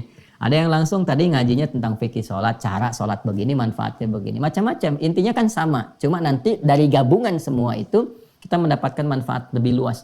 Itu di ilmu hadis disebut al-jam'u wat taufiq, mengumpulkan semua yang terkait dengan referensi riwayat lalu diambil petunjuknya kemana arahnya. Nah, itu yang dilakukan. Baik, kita dahulukan Al-Bukhari ya, karena tadi nulisnya di situ di Al-Bukhari. Sekali lagi ini kitab yang Al-Bukhari halaman 126 ya. Nomor hadis 757. Ya, saya bacakan di Kitabul Adzan ya. Topik yang ke-10. Bismillahirrahmanirrahim. Qala al-Imam al-Bukhari qala haddatsana Muhammad bin Bashar qala haddatsana Yahya bin Ubaidillah qala haddatsani Sa'id bin Abi Sa'id an abihi an Abi Hurairah radhiyallahu taala anhu. Nah, ini tadi yang saya sampaikan. Hadis riwayat Abu Hurairah. Clear ya? Jelas ya? Baik, jadi rawinya sesuai. Anna Rasulullah sallallahu alaihi wasallam, bahwa Rasulullah sallallahu alaihi wasallam beliau mengisahkan ya dakhala al-masjidah, satu kali memasuki masjid. Kalau sudah pakai al-masjidah ya alif lam ini umumnya dipahami Masjid Nabawi. Ya, masuk ke Masjid Nabi. Fa dakhala rajulun fa shalla. Ya, maka enggak lama setelah itu ya, jadi begitu Nabi masuk, di belakangnya masuk juga seorang lelaki. Pakai fa. Ingat ya, fa pernah saya terangkan. Harfu atfin rabitin baina syai'aini bila hudud, ya, huruf yang menyambungkan konjungsi antara dua peristiwa tanpa jeda. Peristiwa pertama, Nabi sallallahu alaihi wasallam masuk ke masjid. Peristiwa kedua, seorang lelaki, sahabat juga masuk ke masjid. Ya. Ini di awal-awal ya, di awal-awal nih masa-masa keislaman, artinya masa-masa sholat diajarkan. Kan sholat itu diturunkan perintahnya setahun sebelum hijrah kan ke Yathrib, kelak jadi Al-Madinah Al-Munawwarah. Ini di awal-awal masa Islam. Nabi masuk, laki-laki ini masuk juga. Nah, ini antara Nabi masuk dengan laki-laki masuk ini, jedanya nyaris tanpa jeda. Jadi masuk, ini masuk. Ikut ya. Kemudian fasalla. Nah, orang ini salat. Ya, bisa dipahami nanti kalau kita duga, dia kan baru masuk masjid, berarti kan yang paling gampang tahiyatul masjid kan. Ya, kalau sholatnya sudah masuk sholat yang fardu, pasti berjamaah. Nabi ngimamin, sholat di belakang Nabi. Redaksinya pasti akan berbeda. Redaksinya orang itu misalnya sholat ngikut Nabi, makmum. Tapi ini tidak. Ya, ini terpisah. Jadi Nabi sudah masuk, orang ini masuk, dia sholat. Diduga kuat, ini sholatnya tahiyatul masjid. Nah, maka sunnahnya saat masuk masjid ya kita tunaikan tahiyatul masjid kalau waktu itu memungkinkan. Tahiyatul masjid itu adalah setiap sholat yang dikerjakan 2 rakaat. Ya, di awal kita saat memasuki masjid. Jadi apapun jenis sholatnya tidak dirinci. Ya, idza dakhala ahadakumul masjidah fala yajlisa hatta yusalli rak'atain. Kalau Anda satu di antara Anda itu masuk masjid, maka disarankan tidak langsung duduk ya, kecuali diawali dengan salat 2 rakaat. 2 rakaat itu umum sifatnya apa saja. Ya, kalau Anda misalnya datang bersamaan dengan 2 rakaat sebelum subuh, ya Anda tunaikan 2 rakaat sebelum subuh. Nah, itu sudah masuk kategori tahiyatul masjid juga. Jadi dari penamaannya masuk tahiyatul masjid, jenisnya bisa macam-macam. Ya, bisa 2 rakaat misalnya nawafil, yang sunnah, rawatib bisa. Ya, atau begitu masuk sudah dimulai sholat fardu, jangan sholat sunnah sendirian, tidak, langsung aja ikuti sholat subuhnya itu, ya 2 rakaat itu. Jadi itu sudah ditunaikan, 2 rakaat sudah subuhnya sudah selesai dan itu sudah terpenuhi juga, ya untuk penghormatan terhadap masjidnya. Jadi semua jenis sholat 2 rakaat ya, yang kita kerjakan saat kita ada di masjid itu sudah masuk kualifikasi itu. Itu nama umum sifatnya. Nah sekarang saya masuk masjid aja Ustadz, bukan di waktu-waktu sholat yang khusus sifatnya. Bukan di 5 waktu itu. Jam 9 saya ke masjid. Ya nggak ada waktu sholat khusus tertentu. Bagaimana? Ya tunaikan aja. Ya wudhu misalnya, kemudian niatkan. Sholatnya apa? Bisa sholat sunnah langsung misalnya. Sholat sunnah wudhu. Atau langsung disebutkan tahiyatul masjid. Boleh. Ya, jadi mau duha boleh. Atau langsung sebutkan tahiyatul masjid ya boleh. Jadi sholat tahiyatul masjid itu umum sifatnya. Sepanjang setiap sholat yang rakaatnya 2. Nah, jadi orang ini sholat fasallama. Ya, fasallama 'ala nabiyyi sallallahu alaihi wasallam. Begitu selesai salat, dia mendatangi Nabi. Di redaksi lain nanti ada yang lebih panjang. Ya, begitu dia fasallama, ya, dia salam, thumma atan nabiyya sallallahu alaihi wasallam. Ya, dia datang kepada Nabi sallallahu alaihi wasallam. Ini redaksinya dipersingkat. Tadi kan gimana orang yang menyampaikan kepada kita itu redaksi yang diterima dari orang-orang yang ada, dia mengisahkan sampai kepada kita. Fasallama 'ala nabi sallallahu alaihi wasallam. Maka dia datang kepada Nabi sallallahu alaihi wasallam mengucapkan salam. Faradda, maka Nabi membalas salamnya. Nah ini ingat ya, menyampaikan salam sunnah, menjawab hukumnya wajib. Jadi kalau orang mau siapapun ngasih salam, jawab. Ya, jawab. Jangan melihat perasaan karena itu hukumnya wajib. Ya, kalaupun ada sedang bersengketa, dia mengucapkan salam, jawab dulu aja. Waalaikumsalam warahmatullahi wabarakatuh. Itu bisa melenturkan juga. Ya, ya ada suami istri sedang punya masalah, suami pulang ke rumah, assalamualaikum, lam.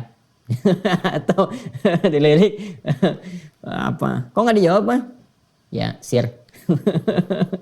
Salam nggak bisa sir, jahar, ribut lagi deh. Enggak, salam jawab aja. Ya, boleh jadi dengan itu nanti ada satu hikmah tertentu untuk melembutkan jiwa. Faradda, maka dijawab oleh Nabi SAW salamnya. Waqala, lalu Nabi langsung mengomentari tentang sholatnya. Nah ini yang menarik nih. Irji' fasalli fa innaka lam tusalli. Ya, setelah dijawab oleh Nabi, kamu sholat lagi karena kamu tadi belum sholat.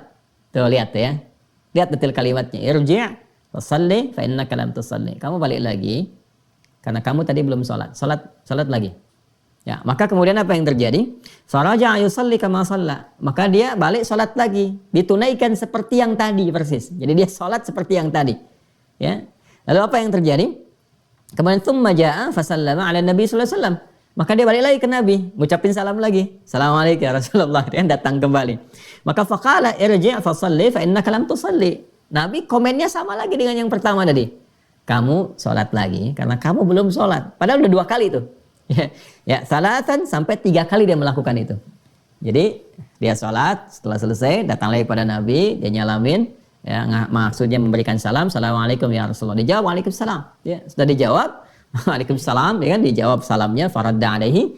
Kemudian Nabi mengatakan, kamu sholat lagi karena kamu belum sholat. Padahal sudah sholat. Diulang datang lagi disampaikan yang serupa sampai 3 kali. Ya, setelah yang ketiga kali ini faqala, maka dia kemudian berkata, dia menyadari nih, ini ada yang salah nih. Saya disuruh sholat lagi pasti ada yang salah. Nah ini yang paling menarik ya. Nah maka apa yang dia katakan?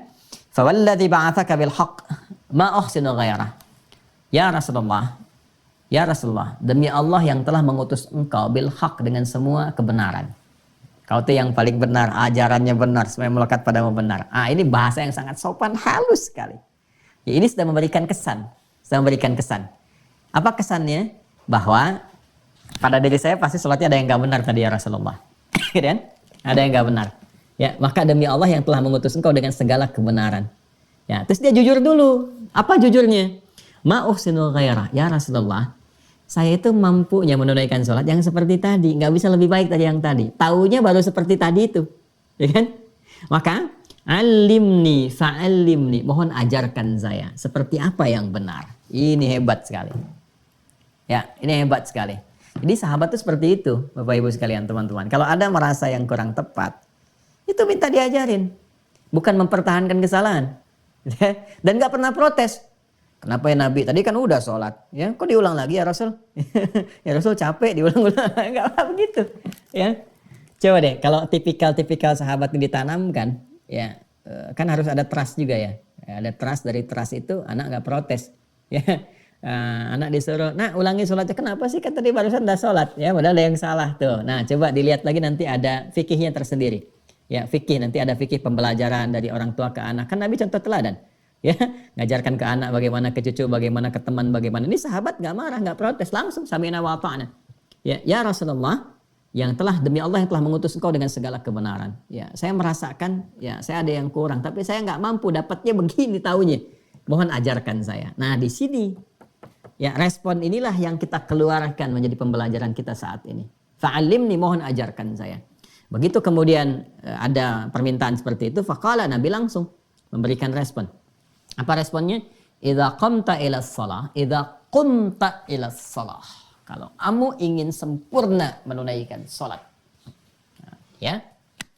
Ingat gak yang saya sampaikan itu, kata salat tuh di Al-Qur'an itu selalu diawali dengan derivasi kata aqama.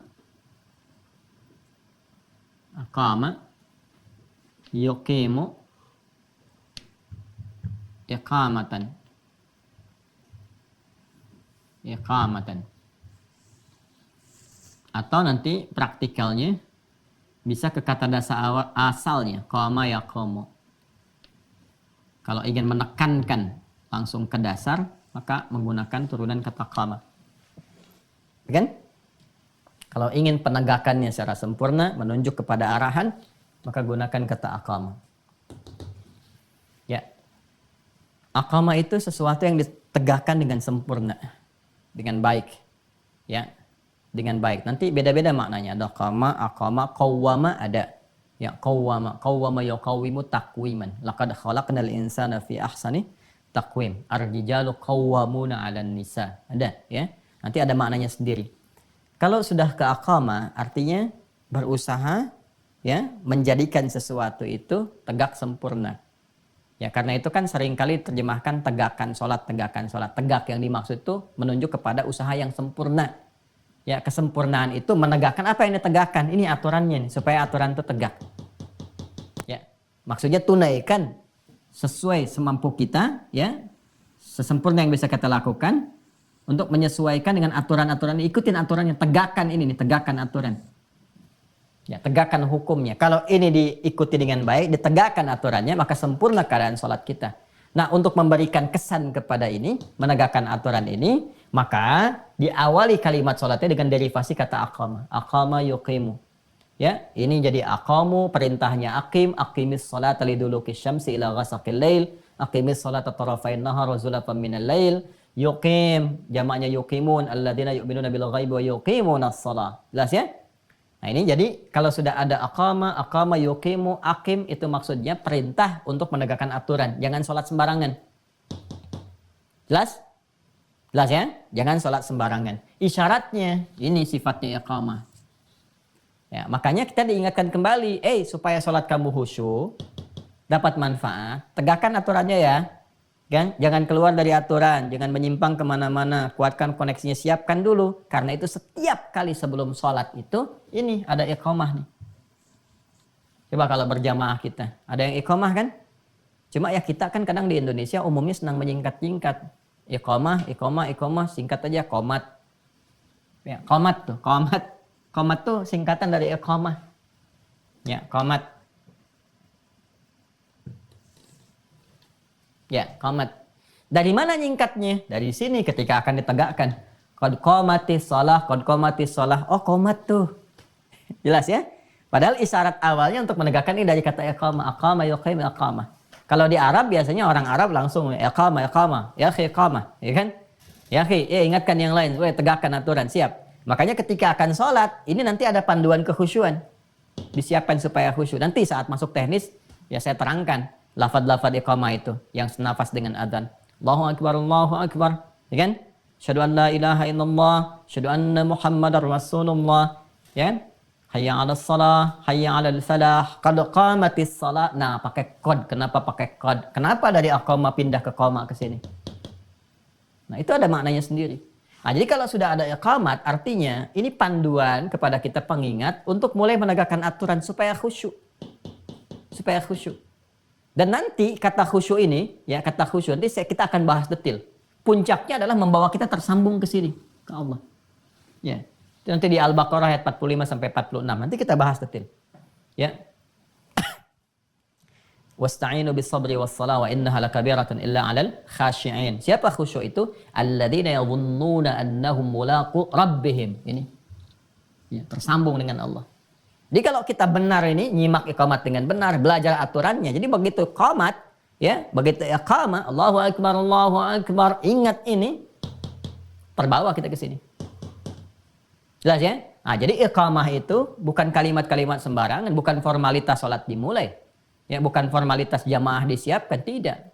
Ya, ini mengikat semua. Makanya mengikat ke imam juga. Begitu iqamah disampaikan, ya, diperdengarkan, imam kan berbalik melihat makmum semua. Ya, lalu melihat safnya, istau, istaqimu, dilihat itu. Ya, itu bukan tanya jawab, istau, sudah tahu, tidak. Itu begitu dicek tuh dilihat. Saya kalau di Tripoli itu muter. Ya, minimal saf terdepan itu. Ke samping itu ngelihat tuh. Terus dilihat kakinya, dilihat lurusnya dan sebagainya. Terus dilihat siapa yang sholat. Ya, siapa yang sholatnya? Apakah orang mampir, transit, atau orang mukim? Ya, kemudian orang tua atau yang remaja atau anak-anak kecil. Selain nata sholat, nata saf dalam sholat, itu menata nanti surat apa yang dibaca supaya tercover ya oleh makmum pada umumnya. Jadi makmum tuh bisa kuat. Jangan sampai cuma istaqimu, nengok juga enggak. Ya, enggak tahu siapa yang sholat di belakang. Dibacakan Al-Baqarah. Ya, sholatnya sholat Isya sampai akhir lagi. Ya, 286 dibagi 2. Begitu nengok enggak ada yang tahan di belakang, udah hilang semua. Ya, jadi lihat siapa yang sholat. Ini ada yang mungkin takut ketinggalan pesawat ya. Di bandara kok ngimamin suratnya Yasin. Di bandara tuh kul aja kulhu. Ya, kul a'udzu birabbil falaq, kul a'udzu birabbin nas, selesai. Di bandara kan mau pakai surat Yasin, mau pakai An-Nisa'an, Baqarahan. Tidak, bacakan yang singkat, yang padat. Orang nunggu jadwal pesawat, kan? Dan seterusnya tuh. Nah, ini gambaran-gambarannya. Ya, nanti fikihnya akan masuk ke situ. Jadi saya ke sini dulu nih. Nah, pelaksanaan ini kalau sudah mau dieksekusi, kembali ke dasar ke sini, ke pokoknya. Ke pokoknya.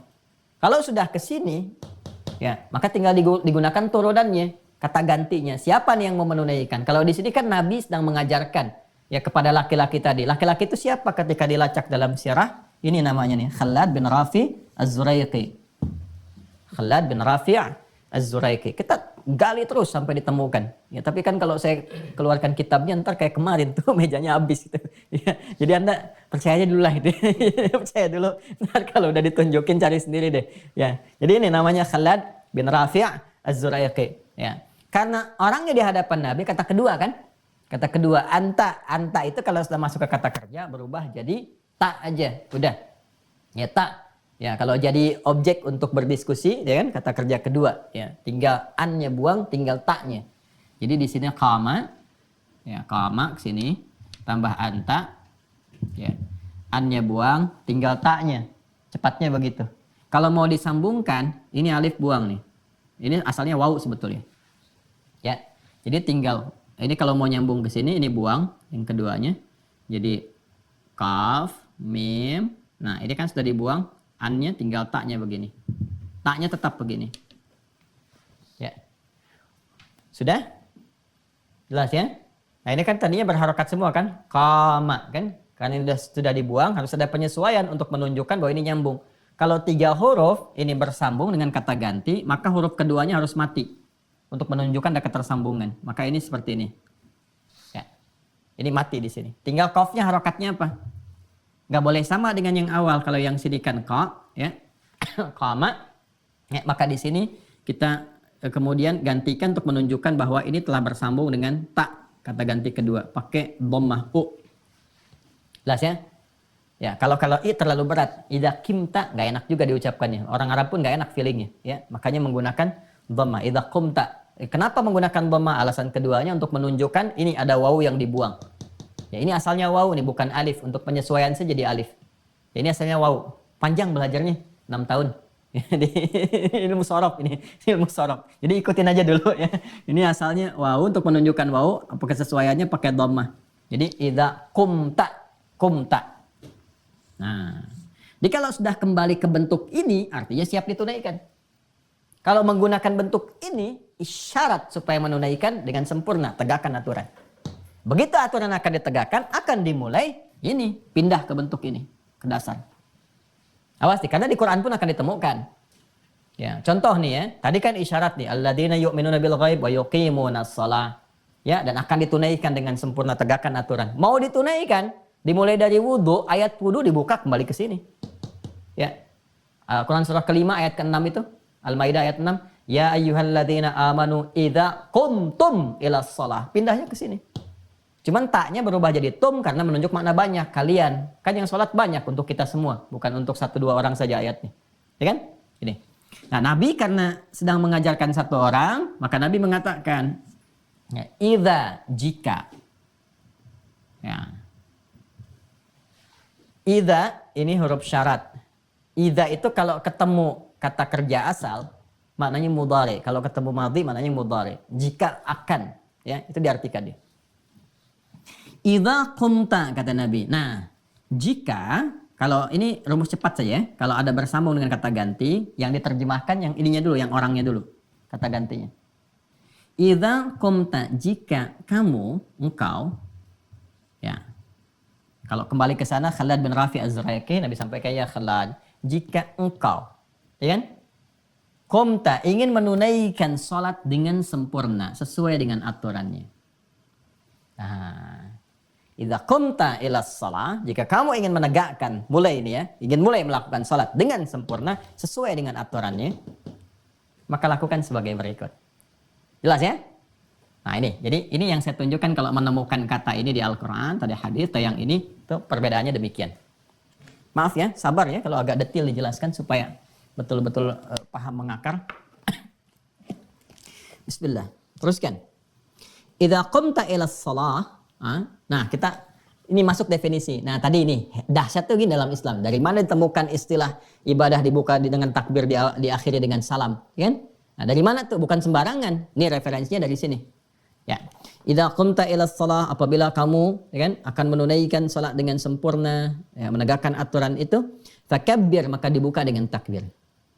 Ya, dijelaskan oleh Nabi. Begini caranya. Nah, ini kan gambaran umum saja. Ya, nanti detailnya ada lagi di riwayat yang lainnya. Ini gambaran umumnya dulu. Makanya tadi saya sampaikan kan, yang menyimak kisah itu ada berapa orang. Dan dari sekian orang kan ceritanya bisa macam-macam. Nabi nyampaikan begini, ada yang detail menyampaikan tuh si fulan orangnya begini, diajarin begini. Bisa jadi begitu. Ya. Nanti kita akan lihat riwayat yang lainnya. Fakabbir, maka dibuka dengan takbir. Ya, tsumma qra' ma tayassara ma'ak minal Qur'an. Kemudian setelah itu baca yang paling ringan, yang paling mudah yang kamu hafal dari Al-Quran. Ma tayassara ma'aka, yang paling ringan. Ya, ini prinsip sholat itu yang memudahkan kita. Ya, ringan itu bisa relatif. Bagi orang hafal Quran ringan ya Al-Baqarah ringan, Al-Imran ringan, ya kan? Ya, bagi yang mengawali awal-awal, ini prinsipnya memberikan kemudahan. Ya, jangan sampai kalau ada orang misalnya mu'alaf masuk Islam langsung sholat. Oh, kalau kamu mau dapat faedah yang banyak istimewa, apalin Al-Baqarah. Enggak. Kan bismillah dulu, Al-Fatihah cukupkan dulu, ayat-ayat pendek dulu. Anak-anak juga begitu fikihnya. Ya, jika anak-anak juga yang paling ringan dulu supaya dia senang dengan sholat itu, nyaman, merasakan kenikmatan. Yang paling penting melatih konektivitas dulu. Yang penting nyambung dulu. Terus setelah sudah merasakan kenikmatan, nambah sendiri kok. Bapak Ibu juga begitu kan? Ya. Kalau sudah tersambung, sudah merasa enak, pengen berlama-lama dalam sholat. Sujudnya pengen lama, berdirinya pengen lama. Silakan cek. Kalau nggak percaya silakan. Semakin iman meningkat, semakin kuat sinyalnya, semakin pengen lama terhubung. Ya, Anda aja kalau ngaji begini, ya kan nggak terasa udah 2 jam, 3 jam. Ya, bahkan kalau saya baru 1 jam mau saya akhiri aja, kok sebentar ya, udah 1 jam saya bicara. Kan? Ini udah hampir 2 jam nih. Jadi kita tuh kalau sudah nyaman, apapun yang dikerjakan, itu enak aja. Ya, ini ya. Kemudian baca yang paling ringan. Faqra'u ma tayassara ma'aka minal Qur'an. Nanti dikonfirmasi di Al-Muzammil itu ayat 20. Faqra'u ma tayassara minal Qur'an. Kemudian, nah karena yang diajarin itu Khalad. Ingat, yang diajarin Khalad bin Rafi Az-Zuraiki. Yang baru pertama tuh. Ya, boleh jadi ini orang-orang baru masuk Islam kan, baru belajar di awal-awal. Ini bukan selevelnya yang Abu Bakar, yang Umar bin Khattab, Ubay bin Ka'ab, Mu'adz bin Jabal, tidak. Kalau yang itu Mu'adz aja udah beda sendiri. Ya Mu'adz, Ubay itu Isya-nya sudah Al-Baqarah sendiri. Ya, masih ingat gak kisah viral tentang itu? Nanti di akhir, jangan sekarang ya, supaya nggak lompat-lompat dulu. Kemudian fumarka, ya setelah kamu berdiri baca surat yang paling mudah untukmu ruku'. Ini umum dulu ya. Hatta tatma'inna raki'ah, ya sampai kamu merasa nyaman dalam ruku'. Tuma'ninah. Perhatikan ya, masih ingat gak? Yang saya sampaikan di awal tentang manfaat sholat. Kemarin masih ingat? Ya, bukankah di antara manfaat sholat itu menghadirkan ketenangan dalam jiwa? Ya kan? Ketenangan. Ala bidzikrillahi tatmainnul qulub. Ya, dan sholat disebut zikir. Wa aqimis sholata lidzikri. Dan manfaat sholat menghadirkan ketenangan. Nah ini sudah manfaat pertama diberikan. Diisyaratkan oleh Nabi. Ya, thumma raka, kemudian kamu ruku, hatta tatma'inna raki'an, sampai kamu merasa tuma'ninah dalam ruku. Tuma'ninah itu bahasa Indonesia tenang. Ya, itma'anna yatma'innu, itmi'nanan sifatnya tuma'ninah. Hatta tatma'inna, sampai kamu merasa tenang dalam ruku. Yang tenang itu apanya? Ya, yang tenang itu kan jiwanya. Kalau jiwanya sudah tenang, bawaan ke sikap ke apa-apanya itu nyaman. Ya, kelihatan nyaman, enak. Tapi kan kalau tenang itu kan bukan di tangan. Tangan tuh diam. Ya kan? Kalau tenang tuh kan di hati. Ya. Kalau suara diam, jangan ribut, diam, jangan bergerak. Itu diam. Kalau sudah tenang tuh keadaan hati, tenang. Dari hati dipancarkan ke sikap jadi diam. Ya, hatta tatma'inna raki'an. Sampai kamu merasa tenang. Artinya apa? Jadi kalau orang sholatnya benar dari berdiri saja, itu kedampak ke hati sudah enak dan nyaman. Cirinya apa? Ketika dia ruku, tuma'ninah dalam ruku. Tuma'ninah itu apa? Salah satu maknanya ada ketenangan pada jiwanya. Begitu tenang, rukunya nyaman, beredar darah dengan sempurna, lurus, saraf-saraf yang kejepit, yang bagian punggung yang macam-macam tuh kalau benar rukunya. Nanti kalau udah masuk ruku kita tunjukkan. Ya sampai detil. Sampai air kalau dituangkan dalam satu bejana gelas disimpan di atas punggung orang ruku nggak akan tumpah. Ntar kita praktekkan, siap-siap admin, kameramen. Ntar saya suruh ruku, saya simpan gelas di atasnya tuh. Ya, goyang nggak gitu, kita cek sampai akhir kajian. Mau dicek rukunya Nabi. Ruku Nabi itu kan rukunya sama dengan berdirinya. Jadi kebayang kalau berdirinya baca 5 juz itu, ya ukuran 5 juz ruku. Ya, nah itulah kalau orang sudah nikmat tuh udah nggak bisa diukur dengan yang biasa. Jelas ya? Nah jadi itu manfaat tuh terkorelasikan. Jadi saat bersamaan terasa. Ya, bahkan dahsyatnya kalau orang benar sholat itu kadang-kadang baru ngadap kiblat, baru takbir udah nangis. Udah bisa nangis. Ya, ada yang nangis, ada yang sudah merasakan kenikmatan, ada yang sudah nggak diganggu sama sekali. Ya, Anda kalau saya tunjukkan kitab-kitab sirah ya, termasuk yang ditulis oleh ulama kita tapi pakai bahasa Arab itu masya Allah. Ada yang sedang sholat itu sebelum sholat ada yang kena duri. Ya, apa tuh bahasa Perancisnya mas? Kacugak ya? Kacugak tuh, ya kacugak tuh perapatan Ciamis. Ya kacugak tuh kena apa? Beling ya, beling kecil itu. Ya kena kaki misalnya. Ya itu sahabat Ali bin Abi Thalib ya, ketika terkena itu duri di kakinya itu mau dicabut susah, memerah wajahnya, pertanda kelihatan gitu sakit karena dalam itu. Sahabat yang satu bilang tenang, saya tahu kapan waktunya dicabut, biarin aja katanya. Begitu sedang sholat dicabutlah duri itu, ada sahabat yang ngambil itu, diam. Gak ada ekspresi, gak ada apa, diam aja. Kisahnya banyak lah, kisah-kisah tentang dahsyat seperti itu tuh. Ya, wah ini luar biasa lah, luar biasa ya. Dan ini hal-hal yang mungkin kalau kita bisa belajar, ya mudah-mudahan mendekati ya sifat-sifat kenikmatan sholat, kenikmatannya. Nah ini tatma'inna dalam ruku. Thummarfa, kemudian bangkit dari ruku hatta ta'tadila qa'iman, ya hatta ta'dila qa'iman, sampai dia tegak sempurna. Makanya disebut i'tidal. Ya dari bahasa hadis Nabi. Jadi istilah-istilah ini bukan dimunculkan ulama sendiri, tidak. Ya, sampai tegak sempurna, lurus. Nanti ada detailnya lagi di At-Tirmidzi, nanti ada hadisnya detail. Ya, bagaimana cara tegaknya itu? Dari punggungnya dilihat, dari punggungnya, rusuknya seperti apa, ngadepnya kemana. Pokoknya sehat deh kalau benar-benar sholatnya bagus itu. Ya. Kemudian masjud, kemudian sujud setelah itu hatta tatma'inna sajidah, sampai kamu tumaninah dalam sujud. Sujud itu sudah tumaninah sendiri. Ya, Masya Allah ini ya, benar-benar deh kalau selesai sholatnya betul itu harusnya nggak ada kegelisahan itu. Marfa, kemudian bangkit dari sujud hatta tatma'inna jalisan, sampai kamu duduknya itu tumaninah. Ya, waf'al dzalika fi salatika kulliha. Nah, kalau sudah paham begitu, dari berdiri, ruku', i'tidal, sujud, duduk, kerjain deh sesuai dengan jumlah rakaatnya di semua sholat yang kamu kerjakan. Kata Nabi begitu. Nah, ini bahasa umum di Al-Bukhari. Ya, di Muslim senafas dengan ini. Jadi di hadis Muslim hadis 397 itu sama persis dengan ini. Ya, sama persis. Jadi saya tidak baca ulang karena semua sama. Hanya ada beberapa penekanan-penekanan, kayak misalnya di sini ta'dila, di sini ta'tadila. Jadi bisa dibaca ta'dila, bisa dibaca ta'tadila. Ya, contoh kalau kita baca cepatnya dari Alimni, ya kan? Idza qumta ila as-salati fakabbir, thumma qra' ma tayassara ma'aka min al-Qur'an, thumma rka' hatta tatma'inna raki'an, thumma irfa' hatta ta'tadila. Nah, benar kan yang saya katakan? Jadi kalau di sini ta'dila, di sini ta'tadila. Ya, ini biasa. Kan tadi saya katakan kalau ada yang hadir berapa orang menyampaikan, yang ini menyebutkan dengan kata ini kata B, atau ini ada penekanan tapi substansinya sama. Hatta ta'tadila qa'iman, thumma isjud hatta tatma'inna sajida, thumma irfa' hatta tatma'inna jalisa, thumma if'al dzalika fi salatika kulliha. Sama. Nah, nanti ada riwayat yang lebih detail daripada ini. Detailnya itu masih seputar yang ini. Ya, ya kita ambil yang detailnya sekarang. Ya. Idza qumta ila shalah, yuk kita lihat urutannya. Ya, kita ambil pada yang detail ya, masih di Al-Bukhari, tapi kita ambil versi detailnya. Rawinya dari Abu Hurairah, masih sama. Dari Abi Sa'id juga, tapi sekarang kita masuk riwayat yang lebih detailnya tentang urutan-urutan cara. Langsung ke sini ya. Idza qumta ila shalah, kata Nabi, jika kamu ya Khalad bin Rafi Az-Zuraiki ingin menunaikan salat dengan sempurna sesuai dengan aturan, fa asbighil wudu. Sempurnakan wudu dulu. Satu. Asbighil wudu. Sempurnakan wudu. Dan kesempurnaannya menggunakan kata isbagh. Asbighil wudu.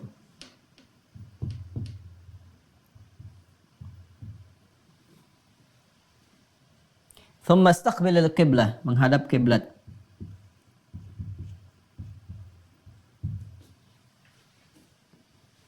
Sudah? Idza qumta ila shalah fa asbighil wudu, thumma istaqbil al-qiblah. Kemudian menghadap ke arah kiblat. Ya. Setelah sempurna ini baru dimulai. Fakabbir. Baru dengan bertakbir. Nanti di situ ada detil. Dimulai salat. Mulai praktek salat. Ya. Sampai akhir nanti. Ya, dan nanti yang dari sampai akhir dikonfirmasi di hadis-hadis lain. Nanti saya tunjukkan hadis-hadisnya. Ada yang di Abu Daud, ada yang di At-Tirmidzi, ada yang di An-Nasai, dan yang lain-lainnya. Ya, dari mulai mengangkat tangan bagaimana, niat kapan dilakukan, kemudian juga lisan mengucapkan apa, maknanya apa. Dan ini, saat membahas ini semua, itu akan didapatkan 3 pendekatan berdasarkan 3 muqaddimah di awal. Makanya muqaddimah itu ke bawah-bawah. Ya, maaf kalau muqaddimah itu panjang misalnya, kadang 2 jam lebih, 2 jam kurang. Ada beberapa edisi yang kita pecah karena memang kebawa terus. Ya, kebawa terus sampai akhirnya. Dan mudah-mudahan saya tidak harus mengulang terus ya. Nah, ini 3 pendekatannya cara. Sudah? Caranya bagaimana? Cara wudu bagaimana? Ya kan? Cara menghadap kiblat seperti apa? Praktek dari awal sampai akhir bagaimana? Ya. Kemudian bacaan terkait dengan makna.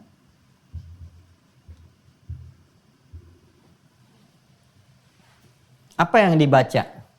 Saat wudu ada bacaan nggak? Dimulai sampai akhirnya. Ya kan? Kenapa bacanya itu? Maknanya apa? Yang terakhir adalah hikmah. Esensinya. Hikmahnya apa? Ya, hadap kiblat itu hikmahnya apa? Tangan diangkat begini apa hikmahnya? Maknanya apa? Ada artinya nggak sembarangan. Ya, jadi bukan gerakan hampa, bukan bacaan tanpa makna, karena nggak ada dalam syariat Islam yang nggak ada maknanya, semua ada. Ya, dan ini ada referensinya, Ya, baik dalam nanti Al-Quran, hadis ataupun nanti petunjuk-petunjuk disampaikan oleh para ulama, termasuk kitab-kitab yang sebagian saya tunjukkan kemarin. Nah ini, nanti urutannya seperti ini. Dari hadis yang kita kaji, turunan hadisnya, kemudian kita mendapatkan urutan ini. Praktek sholat yang sempurna akan dimulai dengan wudhu. Nanti dikonfirmasi oleh Al-Quran juga. Kemudian setelah selesai wudhu, menghadap kiblat. Ya, setelah itu baru kemudian dimulai sholat sampai berakhir. Ya, ini pun nanti dibagi 3 lagi. Saat akan mulai sholat, pra sholat, sedang sholat dimulai, dan pasca sholat. Tuh. Ini. Ya, jadi ini kita bisa turunkan. Ini saya pernah bahas dengan durasi yang sama, kurang lebih 2 jam, 1 tahun. Ini. Selesai ini. Yang bagian ketiga itu. Ya, cuman pertemuan sebulan sekali. Ini kan pertemuan hampir tiap hari. Kayaknya bisa dipadatkan gitu kan. Insya Allah. Nah, jadi ini yang kita akan uraikan. Kita akan bahas yang ini. Ya. Tidak sekarang, nanti pertemuan berikutnya. Ya. Karena ini panjang nih. Kita butuh turunkan lagi. Kan kita harus bahas sesuai skema awal. Ya, makanya mohon izin sabar ya ngaji dengan saya itu. Saya nggak akan mungkin tiba-tiba langsung ngajarin ini wudhu. Maaf, bukan mengajarkan, tapi men-share kembali apa yang saya terima. Ya. Jadi nggak mungkin tiba-tiba kita share kembali begini wudhu dan sebagainya ya, tanpa membahas apa itu wudhu, asal katanya apa, turunannya mana, hadisnya apa, ayatnya apa. Kalau sudah mengerti dasarnya, ya, sudah mengerti paham, baru kita bahas caranya seperti apa dan seterusnya. Nah ini yang dimaksudkan. Nah jadi kurang lebih seperti itu bahasan kita teman-teman sekalian di pertemuan kali ini. Alhamdulillah semoga berkah. Kalau ada hal-hal yang kurang tepat dalam disampaikan, mohon dimaafkan. Kalau ada yang tidak tepat informasi yang diuraikan, mohon diberi catatan supaya saya bisa luruskan, dikoreksi, dan kita mudah-mudahan dibimbing oleh Allah untuk memperbaiki diri kita semuanya. Saya sudah sampaikan dasar-dasarnya, termasuk nanti juga hal-hal terkait dengan referensi kita, madhabnya juga saya nanti turunkan dan seterusnya.